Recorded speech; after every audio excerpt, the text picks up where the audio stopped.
Hi friends, welcome back to my YouTube channel. ಎಲ್ಲರೂ ಹೇಗಿದ್ದೀರಾ? I hope ಎಲ್ಲರೂ ಚೆನ್ನಾಗಿದ್ದೀರಾ ಅಂತ ಭಾವಿಸ್ತೀನಿ. ನಾನು ಕೂಡ ತುಂಬಾ ಚೆನ್ನಾಗಿದ್ದೀನಿ ಫ್ರೆಂಡ್ಸ್. ಇದು ಸ್ಯಾಟರ್ಡೇ ವ್ಲಾಗ್ ಆಗಿರುತ್ತೆ. ರೀಸೆಂಟಾಗಿ ನಂದು ಹಳೆ ವ್ಲಾಗ್ಗಳನ್ನ ನೋಡಿದರೆ ನಿಮಗೆ ಗೊತ್ತಿರುತ್ತೆ, ನಂದು ಪಾಪದು ಬರ್ತ್ಡೇ ಆಯಿತು. So August 3rd. ಸೊ ಅವನಿಗೆ ಏನು ಗಿಫ್ಟ್ ಕೊಡ್ತಿರ್ಲಿಲ್ಲ ಪಾಪುಗೆ. ಪ್ರತಿ ವರ್ಷವೂ ಅಷ್ಟೇ ಏನಾದರೂ ಅವನಿಗೆ ಏನು ಇಷ್ಟ ಆಗುತ್ತೆ ಅದನ್ನು ಪ್ರತಿ ವರ್ಷ ಕೂಡ ಗಿಫ್ಟ್ ಮಾಡ್ತಾಯಿದ್ವಿ.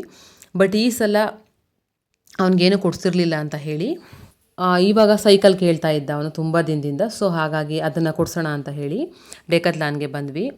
ಅವನು ನಾವೆಲ್ಲರೂ ಕೆಳಗಡೆ ಪಾರ್ಕಿಗೆ ಹೋದಾಗ ಅಥವಾ ಕೆಳಗಡೆ ಎಲ್ಲ ಹೋದಾಗೆಲ್ಲ ಮಕ್ಕಳ ಹತ್ರ ನೋಡಿದ್ರೆ ಸಾಕು, ತುಂಬ ಇಷ್ಟ ಆಗ್ತಿತ್ತು ಅವನಿಗೆ. 3 ವರ್ಷ ಇದ್ದಾಗಲಿಂದನೂ ಅವನು ತುಂಬ ಆಸೆ ಪಡ್ತಾ ಇದ್ದ ಸೈಕಲ್ಲು. ಬಟ್ ಅಷ್ಟು ಚಿಕ್ಕವನಿಗೆ ಬೇಡ ಅಂತ ಹೇಳಿ ನಾನೇ ಕೊಡಿಸೋದಕ್ಕೆ ಬಿಟ್ಟಿರಲಿಲ್ಲ, ಸ್ವಲ್ಪ ದೊಡ್ಡವನಾಗಲಿ ಅಂತ ಹೇಳಿ. ಇವಾಗಂತೂ ಅವನಿಗೆ ಸಖತ್ ಇಷ್ಟ ಆಗ್ತಾಯಿತ್ತು, ಯಾರ ಹತ್ರ ನೋಡಿದ್ರು ಅಷ್ಟೇ. ಸೊ ಅದು ಅವ್ರ ಅಪ್ಪನಿಗೆ ಇಷ್ಟ ಆಗೋದಿಲ್ಲ. ಅವನು ಏನೇ ಕೇಳಿದ್ರು ಅವನಿಗೆ ಕೊಡಿಸ್ಬೇಕು ಅನ್ನೋದು ಅವ್ರಿಗಿಷ್ಟ. ಸೊ ಹಾಗಾಗಿ ಬರ್ತ್ಡೇಗೆ ಗಿಫ್ಟ್ ಮಾಡೋಣ ಅಂತ ಹೇಳಿ ಸುಮ್ಮನೆ ಇದ್ವಿ. ಸೊ ಒಂದು ಸಲ ಹೋಗಿ ಡೆಕತ್ಲಾನಲ್ಲಿ ನೋಡೋಣ ಅಂತ ಹೇಳಿ ಇಲ್ಲಿಗೆ ಬಂದ್ವಿ. ಆನ್ಲೈನು ಬೆಟರ್ ಅಂತ ಅನಿಸುತ್ತೋ ಅಥವಾ ಇಲ್ಲಿ ಬೆಟರ್ ಅಂತ ಅನಿಸುತ್ತೋ, ಒಂದು ಸಲ ಕ್ರಾಸ್ ಚೆಕ್ ಮಾಡೋಣ ಎರಡೂ ಕಡೆ ಅಂತ ಹೇಳಿ ಇಲ್ಲಿಗೆ ಬಂದ್ವಿ. ಹೇಗೂ ಟೈಮ್ ಇತ್ತಲ್ಲ ಅಂತ ಹೇಳಿ. ಬಟ್ ಇಲ್ಲಿ ಓಕೆ, ಕ್ವಾಲಿಟಿ ವೈಸ್ ಅಂತೂ ಡೆಕತ್ಲಾನಲ್ಲಿ ತುಂಬ ಚೆನ್ನಾಗಿದೆ ಪ್ರತಿಯೊಂದು ಐಟಮ್ಸು ಕೂಡ. ಬಟ್ ಸ್ವಲ್ಪ ಕಾಸ್ಟ್ ಬಗ್ಗೆ ಹೇಳೋದ್ರೆ ಸ್ವಲ್ಪ ಜಾಸ್ತಿ ಅಂತ ಅನ್ನಿಸ್ತು ನನಗೆ. ಎಲ್ಲನೂ ನಾವು ಎಂಕ್ವೈರಿ ಮಾಡಿದ್ವಿ, ಆನ್ಲೈನ್ ಬೆಟರೋ ಇದು ಬೆಟರೋ ಅಂತ ಹೇಳಿ. ಬಟ್ ಆನ್ಲೈನಲ್ಲಿ ಪರವಾಗಿಲ್ಲ, ಸ್ವಲ್ಪ ಚೀಪ್ ಆ್ಯಂಡ್ ಬೆಸ್ಟ್ ಅನ್ನೋ ಥರ ಸಿಗುತ್ತೆ ಅಂತ ಅನ್ನಿಸ್ತು. ಬಟ್ ಇಲ್ಲಿ ಸ್ವಲ್ಪ ಜಾಸ್ತಿ. ನಾವು ಇವನ್ ಏಜ್ಗೆ 4 to 5 year 6 year ತನಕ ಒಂದು 3 year ಅಲ್ಲಿವರೆಗೆ ಆಗೋ ಆ ಥರ ತಗೋಣ ಅಂತ ಹೇಳಿ ಟ್ರೈ ಮಾಡಿದ್ವಿ. ಸೊ ಅದಕ್ಕೆ ಇಲ್ಲಿ ಸ್ವಲ್ಪ ಜಾಸ್ತಿ ಅಂತ ಅನ್ನಿಸ್ತು. ಮಿನಿಮಮ್ ಅಲ್ಲಿ 6,500 ಸ್ಟಾರ್ಟಿಂಗ್ ಪ್ರೈಸ್ ಇದ್ದಿದ್ದು. ಆನ್ಲೈನಲ್ಲಿ 3,500 ಇದ್ದಾನೆ ಸ್ಟಾರ್ಟಿಂಗ್ ಪ್ರೈಸ್ ಇದೆ, ಅಲ್ಲಿ ಅಷ್ಟಕ್ಕೆ ಸಿಗುತ್ತೆ ಅಲ್ಲಿ. ಸೊ 4,000ಗೆಲ್ಲ ಒಂದು ಫೈನಲೈಸ್ ಮಾಡಿಟ್ಟಿದ್ವಿ. ಸೊ ನೋಡೋಣ, ಇಲ್ಲಿ ಒಂದು ಸಲ ವಿಚಾರಿಸೋಣ ಅಂತ ಹೇಳಿ ಜಸ್ಟ್ ಬಂದಿದ್ವಿ ಅಷ್ಟೇ. ಓಕೆ ಆದರೆ ತಗೋಣ, ಇಲ್ಲ ಅಂದರೆ ಬೇಡ ಅಂತ ಹೇಳಿ ನೋಡಿದ್ವಿ. ಬಟ್ ಚೆನ್ನಾಗಿತ್ತು, ಕ್ವಾಲಿಟಿ ವೈಸ್ ಅಂತೂ ಗುಡ್ ಇತ್ತು. ಬಟ್ ಸ್ವಲ್ಪ ಕಾಸ್ಟ್ ಜಾಸ್ತಿ ಅಂತ ಅನ್ನಿಸ್ತು. ಸ್ವಲ್ಪ ದೊಡ್ಡವನಾದರೆ ಓಕೆ, ಇಷ್ಟು ಚಿಕ್ಕವನಿಗೇನು ಅಷ್ಟು ಬಜೆಟ್ದು ಬೇಡ ಅಂತ ಹೇಳಿ ನಾನು ಹಸ್ಬೆಂಡ್ ತಗೋಣ ಅಂತ ಹೇಳ್ತಾಯಿದ್ರು. ಬಟ್ ನಾನು ಬೇಡ, ಆನ್ಲೈನಲ್ಲೇ ತಗೋಣ ಅಂತ ಹೇಳಿ ಒಂದು ಐಡಿಯಾ ಸಿಕ್ಕಂಗಾಗುತ್ತೆ ಅಂತ ಹೇಳಿ ತಗೊಳ್ಳಿಲ್ಲ, ವಾಪಸ್ ಬಂದುಬಿಟ್ವಿ. ಆನ್ಲೈನಲ್ಲೇ ಬುಕ್ ಮಾಡೋಣ ಅಂತ ಹೇಳಿ ಸುಮ್ಮನೆ ಆದ್ವಿ. ಹಾಗೆ ಸ್ವಲ್ಪ ಹೊತ್ತು ಮಲಗಿ ಅವನು ಎದ್ದರೆ ಚೆನ್ನಾಗಿ ಆಟ ಆಡ್ತಾನೆ, ಆ್ಯಕ್ಟಿವ್ ಆಗಿರ್ತಾನೆ ಅಂತ ಹೇಳಿ ಇಲ್ಲ ಸ್ವಲ್ಪ ಕಿರಿಕಿರಿ ಮಾಡ್ಕೋತಾನೆ. ಬೆಳಿಗ್ಗೆನೂ ಕೂಡ ಬೇಗ ಎದ್ದೇಳಿಸಿದ್ದೆ. ಸೊ ಹಾಗಾಗಿ ಮನೆಗೆ ಬಂದು ಮತ್ತೆ ಅವನಿಗೆ ಸ್ವಲ್ಪ ಹೊತ್ತು ಮಲಗಿಸಿ ಮತ್ತೆ ಹಾಗೆ ಈವ್ನಿಂಗು ಮತ್ತೆ ಹೊರಗಡೆ ಬಂದ್ವಿ. ಗ್ರಾಸರಿ ಸ್ವಲ್ಪ ಬೇಕಿತ್ತು. ಹಾಗೆ ಟೆಂಪಲ್ಗೆ ಹೋದರೆ ಸ್ಯಾಟರ್ಡೇ ಆಗಿತ್ತು. ಹಸ್ಬೆಂಡ್ ಸ್ಯಾಟರ್ಡೇ ಆದರೂ ಕೂಡ ಪ್ರತಿ ವೀಕ್ಲಿ ಟೆಂಪಲ್ಗೆ ಹೋಗ್ತಾರೆ. ಬಟ್ ಇವಾಗ ಅವರು ಕೂಡ ಸ್ವಲ್ಪ ಬ್ಯುಸಿಯಾಗಿ ಟೆಂಪಲ್ಗೆ ಸುಮಾರು ದಿನ ಆಗಿತ್ತು ಹೋಗಿರಲಿಲ್ಲ ಅಂತ ಹೇಳಿ ಹೋಗೋಣ ಆದರೆ ಅಂತ ಹೇಳಿ ಅದನ್ನು ಕೂಡ ಪ್ಲ್ಯಾನ್ ಮಾಡ್ಕೊಂಡ್ವಿ. ಹಾಗೆ ಸ್ವಲ್ಪ ಮನೆಗೆ ಗ್ರಾಸರೀಸ್ ಎಲ್ಲ ಬೇಕಿತ್ತು ನನಗೆ, ವೆಜಿಟೇಬಲ್ಸ್ ಆಗಿರ್ಬೋದು, ಫ್ರೂಟ್ಸ್ ಆಗಿರ್ಬೋದು, ಹಾಗೆ ಸ್ವಲ್ಪ ಗ್ರಾಸರೀಸು ಅದೆಲ್ಲ ಬೇಕಿತ್ತು. ಸೊ ಅದನ್ನು ಕೂಡ ಪಾಪಗೂ ಒಂದಷ್ಟು ಥಿಂಗ್ಸ್ ಬೇಕಿತ್ತು, ಅದನ್ನು ಕೂಡ ತೊಗೊಂಡಂಗೆ ಆಗುತ್ತೆ ಅಂತ ಹೇಳಿ ಸೂಪರ್ ಮಾರ್ಕೆಟ್ಗೆ ಅಂತ ಹೇಳಿ ಬಂದ್ವಿ. ಎಲ್ಲೋದ್ರೂ ಅಷ್ಟೇ ಅವನಿಗೆ ಯಾವುದಾದ್ರೂ ಒಂದು ಟಾಯ್ ಇಷ್ಟ ಆಗೇ ಆಗುತ್ತೆ. ಸೊ ಏನಾದರೂ ನೋಡ್ತಿರ್ತಾನೆ ಅವನು, ಅವನಿಗಿಷ್ಟ ಆಗೋ ಅಂಥದ್ದು. ಸೊ ಮಕ್ಕಳಲ್ವಾ, ಯಾಕಂದರೆ ನಾವಂತೂ ತೊಗೊಂಡು ಆಡೋ ವಯಸ್ಸು ನಮ್ಮದಲ್ಲ. ಸೊ ಮಕ್ಕಳಲ್ವಾ ಅಂತ ಹೇಳಿ ಕೇಳಿದ್ದೆಲ್ಲ ಕೊಡಿಸ್ತಾರೆ ಹಸ್ಬೆಂಡು, ಆಡಲಿ ಅಂತ ಹೇಳಿ. ನಾನು ಸ್ಕೂಲಿಗೆ ಹೋಗ್ತಾನಲ್ವ, ವೇಸ್ಟ್ ಆಗುತ್ತೆ ಅಂತ ಹೇಳಿ ಸ್ವಲ್ಪ ದಿನ ಏನೋ ಒಂಥರ ಮಕ್ಕಳಿಗೆ ಕ್ರೇಜ್ ಅಂತ ಅನಿಸುತ್ತೆ, ಅದು ಇಷ್ಟ ಆಗುತ್ತೆ ನೋಡಿದ ಕೂಡಲೇ. ಜಸ್ಟ್ 1 ವೀಕ್ ಅಷ್ಟೇ ಅವರು ಅದನ್ನೆಲ್ಲ ತೊಗೊಂಡು ಆಟ ಆಡೋದು, ಮತ್ತು ಅದನ್ನು ಅವರು ಮುಟ್ಟು ನೋಡೋದಿಲ್ಲ, ಅದೆಲ್ಲ ಹಾಗೇ ಇರುತ್ತೆ. ಮತ್ತು ಇನ್ನೊಂದೆಲ್ಲರೂ ನೋಡಿದಾಗ ಮತ್ತೆ ಅದನ್ನು ಕೇಳ್ತಿರ್ತಾನೆ. ಸೊ ಹಾಗಾಗಿ ನಾನು ಬೇಡ ಅಂತ ಹೇಳ್ತೀನಿ. ಬಟ್ ಹಸ್ಬೆಂಡ್ಗೆ ಏನೋ ಒಂಥರ ಅವನು ಏನು ಕೇಳಿದ್ರು ಕೊಡಿಸ್ಬೇಕು ಅನ್ನೋ ಅಂಥದ್ದು. ಹಾಗೆಯೇ ಪಾಪಗೆ ಸ್ವಲ್ಪ ಡ್ರೈ ಫ್ರೂಟ್ಸ್ ಕೂಡ ಖಾಲಿಯಾಗಿತ್ತು. ಸೊ ಅದನ್ನು ಕೂಡ ತೊಗೊಂಡು ಹಾಗೆ ಟೆಂಪಲ್ಗೆ ಹೋಗೋಣ ಅಂತ ಹೇಳಿ ಪ್ಲ್ಯಾನ್ ಮಾಡ್ಕೊಂಡ್ವಿ. ಹಸ್ಬೆಂಡ್ ಯಾವಾಗ ಸ್ಯಾಟರ್ಡೇ ಟೈಮ್ ಸಿಕ್ಕರು ಅಷ್ಟೇ ಶನಿಮಹಾತ್ಮ ಟೆಂಪಲ್ಗೆ ಹೋಗ್ತಾರೆ ಆನೇಕಲ್ಲಲ್ಲಿ. ಸೊ ನಾವು ಯಾವಾಗಲೂ ಅಲ್ಲಿಗೆ ಹೋಗ್ತಾನೆ ಇರ್ತೀವಲ್ಲ ಅಂತ ಹೇಳಿ ಇಲ್ಲಿ ಕಾಶಿ ವಿಶ್ವನಾಥ ಟೆಂಪಲ್ ಇದೆ, ಇಲ್ಲಿ ಮರ್ಸೂರು ಗೇಟ್ ಏನಿದೆ ಅದ್ರ ಪಕ್ಕನೇ ಇದೆ ಒಂದು ಟೆಂಪಲ್. ಒಳಗಡೆ ಹೋಗಬೇಕು, ಒಂದು ಹಳ್ಳಿ ಥರ, ಅಲ್ಲಿ ತುಂಬ ಚೆನ್ನಾಗಿದೆ ಆ ಟೆಂಪಲ್ಲು.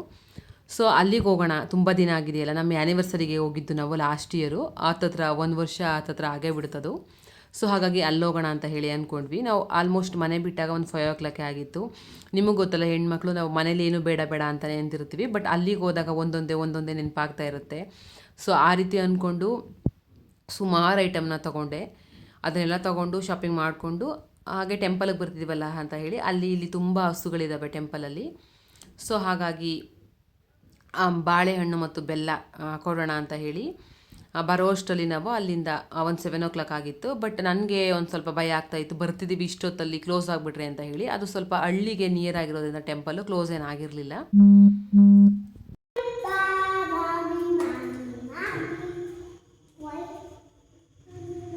ರೈಟ್ ಹ್ಯಾಂಡಲ್ಲಿ ಪಾಪು, ರೈಟ್ ಹ್ಯಾಂಡ್.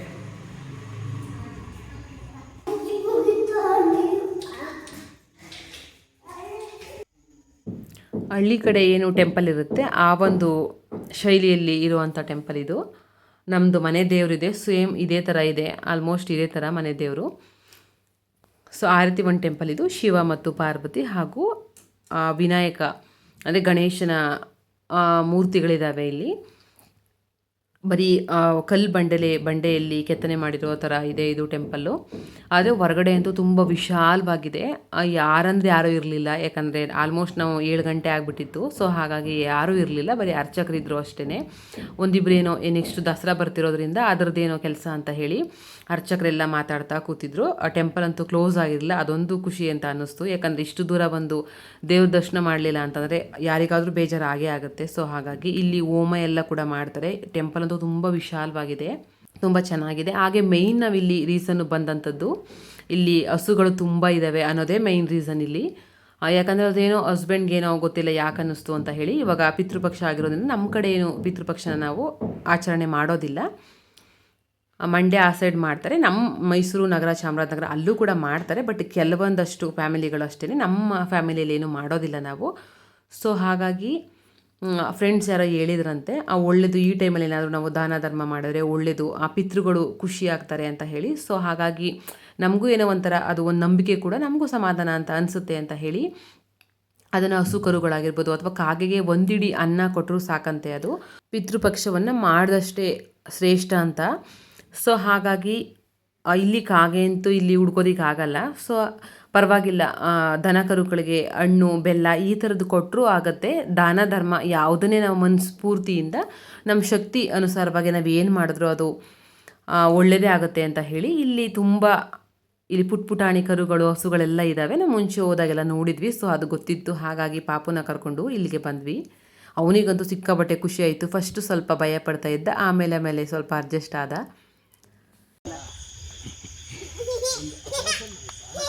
ಇಲ್ಲೊಂದಿದೆ ಪಾಪ, ಇದು ಕೊಡ ನೋಡ್ತಿದೆ ಯಾಕೋ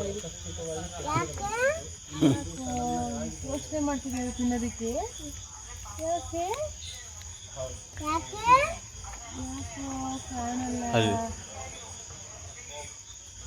ಯೋಚನೆ ಮಾಡ್ತಿರ್ಬೇಕಂದ್ರೆ ಯಾಕೆ ಇದಕ್ಕೆ ತಿನ್ಸೋಣ.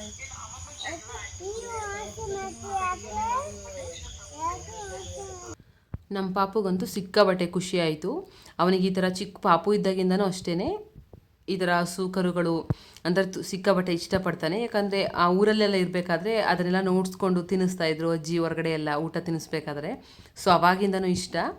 ಫಸ್ಟು ಸ್ವಲ್ಪ ಭಯ ಪಡ್ತಾ ಇದ್ದ, ಆಮೇಲೆ ಅವನೇ ತಿನ್ನಿಸ್ತಾ.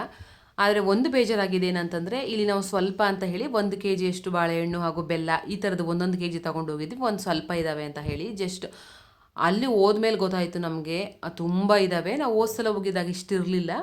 ಇವಾಗ ಅದೊಂದು ಬೇಜಾರಾಯಿತು, ಯಾಕಂದರೆ ಒಂದು ತಿನ್ನಿಸೋದಕ್ಕೆ ಹೋದರೆ ಸಾಕು ಎಲ್ಲ ಕರುಗಳೆಲ್ಲ ಎದ್ದು ನಿಂತ್ಕೋತಾ ಇದ್ವು. ಸೊ ಅದನ್ನ ನೋಡಿ ಬೇಜಾರಾಯಿತು, ಎಲ್ಲದಕ್ಕೂ ಅದು ಸಾಕಾಗಲಿಲ್ಲ ಕೊಡೋದಕ್ಕೆ ಅಂತ ಹೇಳಿ. ಸೊ ಪರವಾಗಿಲ್ಲ, ನೆಕ್ಸ್ಟ್ ಟೈಮ್ ಯಾವಾಗಾರು ಬರೋಣ ಅಂತ ಹೇಳಿ ಜಾಸ್ತಿ ತೊಗೊಂಡು ಬರೋಣ ಅಂತ ಹೇಳಿ ಬಂದ್ವಿ. ಈ ರೀತಿ ದಾನ ಧರ್ಮ ಮಾಡೋವಂಥದ್ದು, ಯಾರಿಗಾರು ಕಷ್ಟದಲ್ಲಿದ್ದಾರೆ ಅಂತಂದರೆ ಸಹಾಯ ಮಾಡೋವಂಥ ಗುಣವನ್ನು ನಾವು ಮಕ್ಕಳಿಗೆ ಇವಾಗಿಂದನೇ ನಾವು ಕಲಿಸ್ಕೊಂಡು ಬರಬೇಕು. ನಾವು ಮಾಡಿದಾಗ ಅದನ್ನು ನೋಡಿ ಮಕ್ಕಳು ಕಲಿತಾರೆ.